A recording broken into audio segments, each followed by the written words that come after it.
Hello everyone, आशा करता हूँ आप सब बेहतर और अच्छे हो गए। तो जैसा मैंने कहा था, चलो one by one chapter wise हम लोग शुरू करते हैं। वन वर्ड वगैरह सब कवर करूँगा, ईयर्स वगैरह, इसमें नेम्स वगैरह हैं कुछ। और ये वीडियो ना सबके लिए इंपॉर्टेंट है, CBSE, RBSE, state board, CUT, computer exam कोई भी हो तो देख लो बस, है ना, और सुन लो अच्छे से।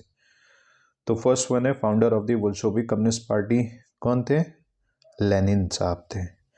He was also the leader of the Russian revolution. Socialist जो रेवोल्यूशन शुरू हुआ था 17 में शुरू हुआ था।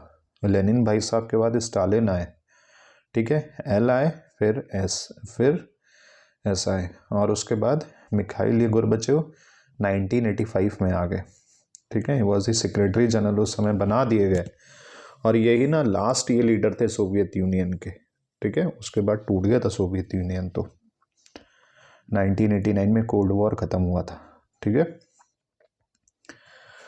उसके बाद आई leader of the Soviet Union Nikita Khrushchev Leonid, ठीक है। एक तो नाम भी ऐसे होते हैं यार, नाम लेने में बड़ी दिक्कत आती है इनके। फिर उसके बाद है Baltic Republic countries, Estonia, Latvia, Lithuania, ठीक है। Last leader of the Soviet union Mikhail Gorbachev.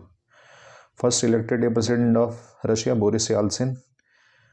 Soviet ने गलती कर दी, अफगानिस्तान ये चले गए इन्वेड करने, हो कुछ नहीं पाया। 1979 में इन्होंने इन्वेड किया, ठीक है। उसके बाद बाहर हो गया था, अमेरिका ने भगा दिया था इनको उसामा बिन लादेन की हेल्प से, ये तालिबान की हेल्प से, सॉरी। फिर उसके बाद आई successor of the Soviet Union Russia है। उसके बाद आई इंडो स्ट्रेटेजिक एग्रीमेंट 2001 में हुआ था, ठीक है। अब है चैप्टर नंबर 2। देखो, यूरोपियन यूनियन 1992 में बना, उससे पहले मार्शल प्लान आया, क्योंकि इकोनॉमी बर्बाद हो गई थी, तो प्लान लेकर आए कि अब हमें को ये डेवलप करना है। तो उसके बाद सबसे पहले बना, क्या बना सबसे पहले? Organisation for European economic corporation 48 में बना, ठीक है। काउंसिल ऑफ यूरोप 1949 में बना, यूरोपियन इकोनॉमिक कमिटी 1957 में, ठीक है। यहाँ पर एक चीज़ और आपको ध्यान रखना है, 28वां मेंबर यूरोपियन यूनियन का कौन था? क्रोएशिया, ठीक है, ये शामिल हुए थे। अब यूरोपियन यूनियन के कौन सा मेंबर सिक्योरिटी काउंसिल में परमानेंट सीट लिया हुआ है? तो वो है फ्रांस। कौन है?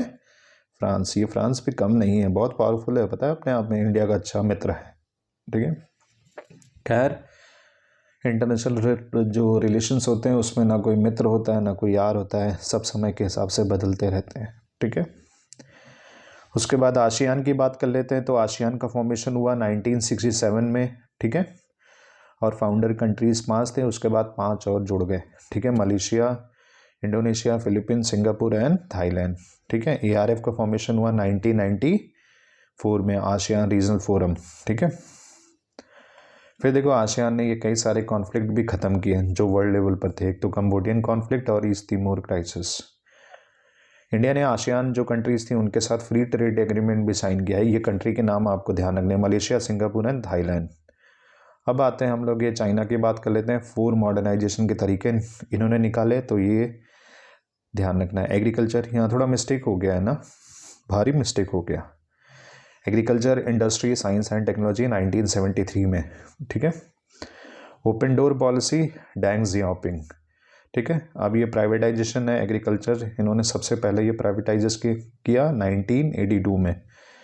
प्राइवेटाइजेशन ऑफ इंडस्ट्री जो कि 1998 में हुआ। इंडो चाइना वॉर, सबको पता है इंडो चाइना वॉर कब हुआ? 1962 में, ठीक है। अब आता है कि भारत और चाइना के बीच में डिस्प्यूट क्या है, किस चीज़ को लेकर झगड़ा है?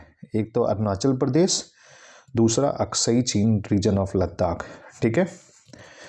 उसके बाद आता है इंडिया ने अपना न्यूक्लियर टेस्ट 1998 में किया, इससे पहले भी एक किया, वो ईयर आप लोग देखिए। आसियान पिलर्स आप लोग ध्यान रखिएगा, एग्जामिनर ये कंफ्यूज करता है, इसमें पॉलिटिकल ऐड कर देगा तो आप कंफ्यूज हो जाओगे, तो ये आप लोग ध्यान रखना कौन सा हो जाएगा। एक तो सिक्योरिटी, इकोनॉमिक और कल्चरल कम्युनिटी, ठीक है। अब मिलते हैं अगली वीडियो में जो आगे के चैप्टर्स हैं, ठीक है। Thank you.